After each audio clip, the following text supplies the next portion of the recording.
wasn't a form of play anymore. It was all about winning. The Russians are going to really be in for it when I get the title. If you can't have all-out nuclear war, you can have the World Chess Championship. But at the peak of his fame, he disappeared and self-destructed. He's shy, suspicious of strangers. So you don't understand, Harry. These Russians are against me. He's said to have taken out all his gold teeth because it was a way for the Soviets to send X-ray to attack him. He resurfaced 20 years later and turned his back on his country. Well, this is all wonderful news. It's time for the U.S. to get their heads kicked in. Now, an American hero lives as a fugitive. The most famous and the most inexplicable recluse ever. I want to know why. What drove Bobby Fischer into madness? He was very close to his mother. He felt abandoned by his father. He has a paranoid delusion. He had psychopathic tendencies. I don't think he's mentally ill. He's just become rotten. Basically, people think that there's something wrong with the man. I don't think there's going to be any reclamation. This is Bobby Fischer, Anything to Win.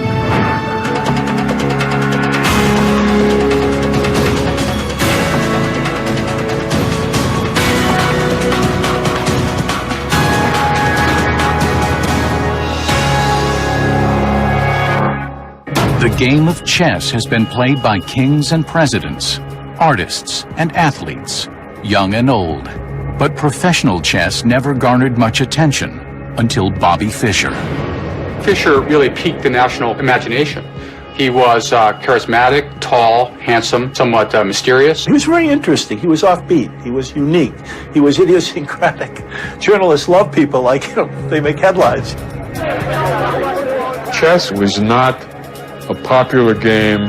It was not part of American myth. Overnight, Bobby Fischer put chess on the map of America.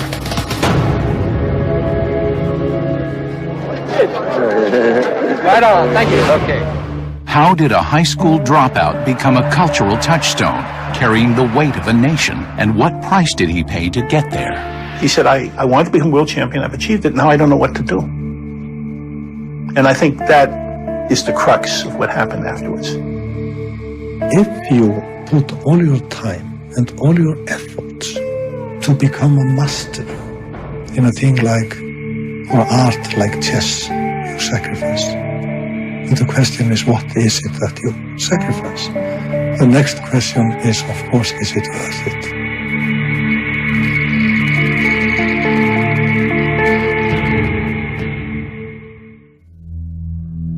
To understand Bobby Fischer, one must go back to before he was born, to his mother, Regina.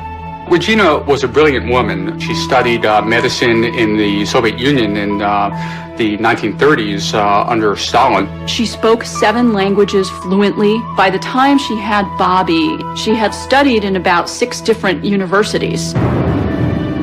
Because she was Jewish, Regina had fled Europe, separating from her husband, German biophysicist Hans Gerhard Fischer. She raised Bobby and his older sister Joan by herself, at one point living in a shelter for single mothers. There was a time when she considered putting Bobby up for adoption, and I think tearfully told a social worker in Chicago that it's not something she wanted to go through with. When Bobby was 5, his mother moved the family into an apartment in Brooklyn.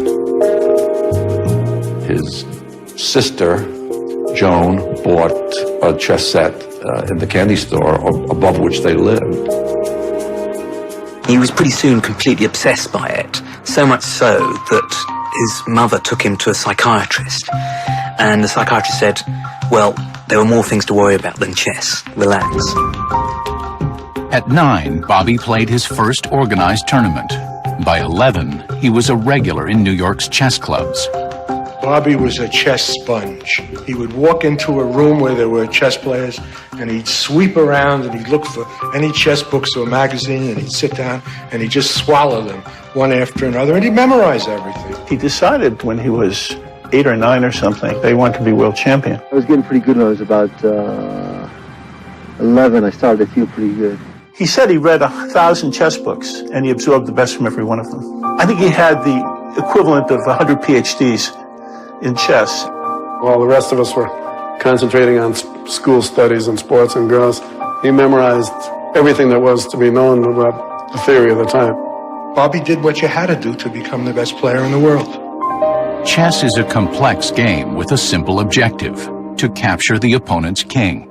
Moving pieces in concert, players try to outwit and checkmate the opposition. What chess is really about is, as well as pure calculational power, it's about a form of wisdom, it's about intuition, it's about imagining yourself forward. Bobby just could feel his way forward.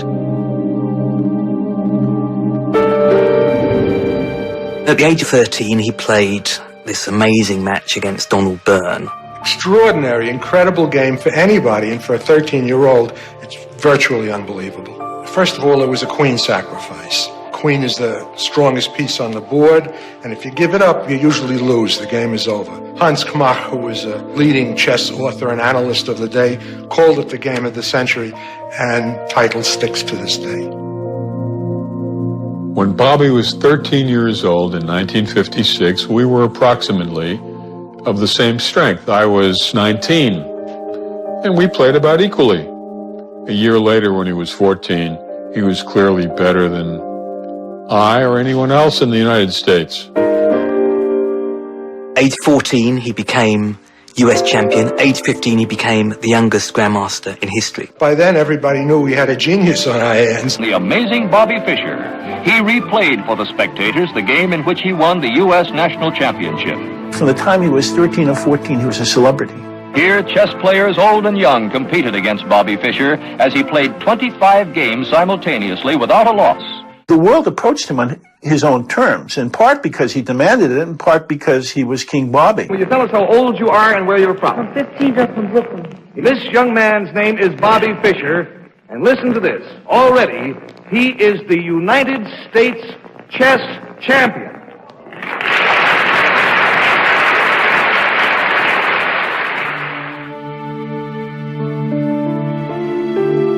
To his mother, Bobby's gift represented an opportunity.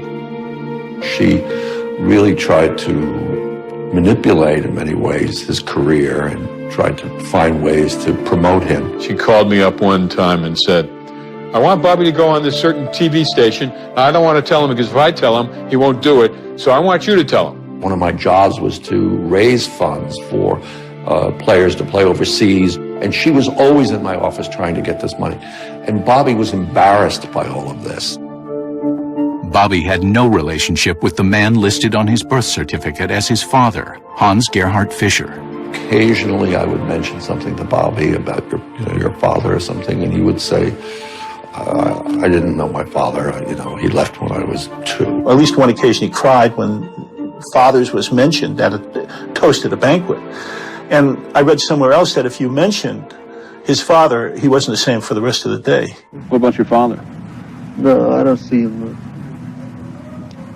Are they living together? No, her.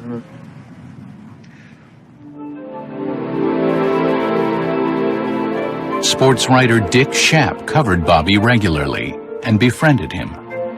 My father, Dick Schaap, knew that Bobby didn't have really a father figure in his life, and I think my father filled that function, taking him to sporting events, trying to socialize him to a certain degree in a world outside of chess. But Bobby showed little interest in anything outside of the 64 squares. Although his IQ was estimated at 187, that's high genius level, it didn't translate into school success. Bobby dropped out of Erasmus High School after the 10th grade. He had made a decision to become the greatest chess player in the world. Everything else was a distraction. Here he was, a high school dropout, suddenly thrown in among highly educated people, rich people, sophisticated people, and he felt himself always at a disadvantage, and that was always a tremendous impact on all of his behavior.